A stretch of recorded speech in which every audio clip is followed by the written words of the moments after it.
বন্ধুরা, আজকে যে সত্য ঘটনাটা আমি তোমাদের বলবো সেটা একেবারেই একটু অন্যরকম। পার্সোনালি আমার নিজের তো ঘটনাটা পড়ে গায়ে কাঁটা দিয়েছিল।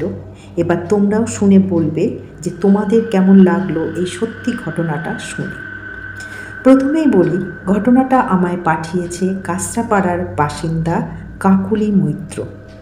উনি প্রফেশনে একজন প্রাইমারি স্কুল টিচার।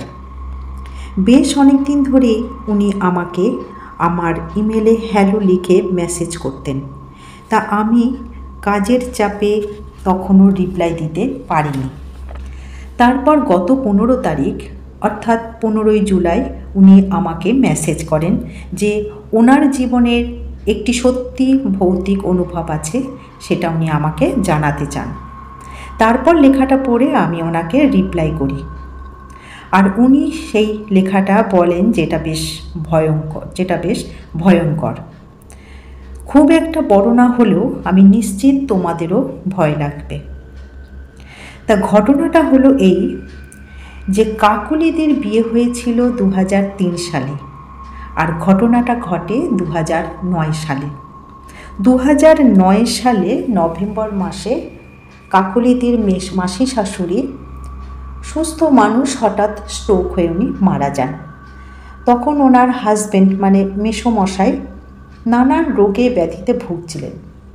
ওনাদের একটা ছেলেও আছে, তবে সে তখনও বিয়ে করেনি। তো এইভাবে কাল অসুখ কাটে।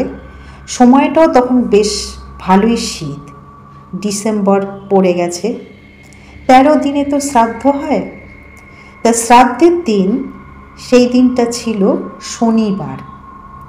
সমস্ত নিয়ম কানুন সেরে যখন মাসি শাশুড়ির ছেলে ভাত সরা দিতে যায় তখন সন্ধেবেলা, কারণ ঠাকুরমশাই বলেছিলেন সন্ধেবেলায় ভাত সরা দিতে।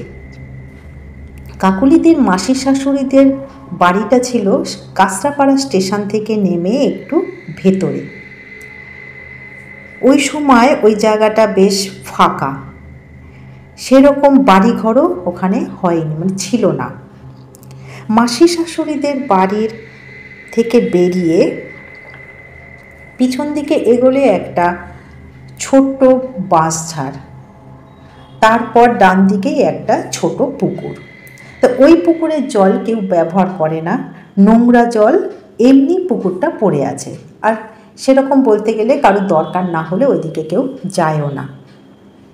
তা ওই পুকুরের পাড়টাও বাঁধানো না, কাঁচা মাটির পাড়, গাছের গুঁড়ির জন্য একটু শক্ত হয়ে রয়েছে।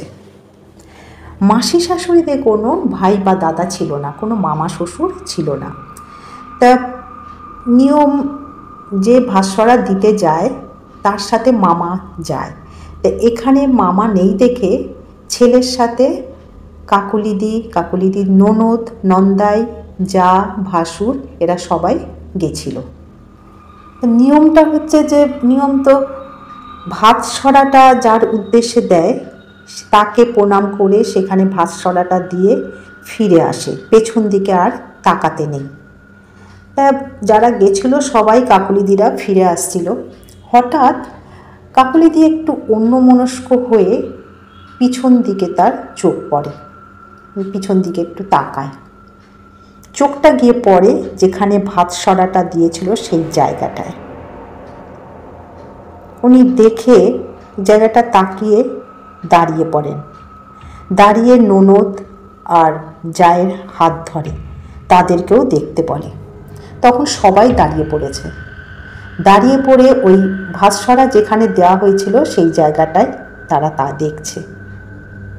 তারা সবাই দেখে যেখানে ভাতসরাটা দেওয়া হয়েছিল সেই জায়গাটায় একটা কালো ছায়া মতো উবুর হয়ে বসে ভাত সরাটাকে নিজের দিকে একটু একটু করে টানছে।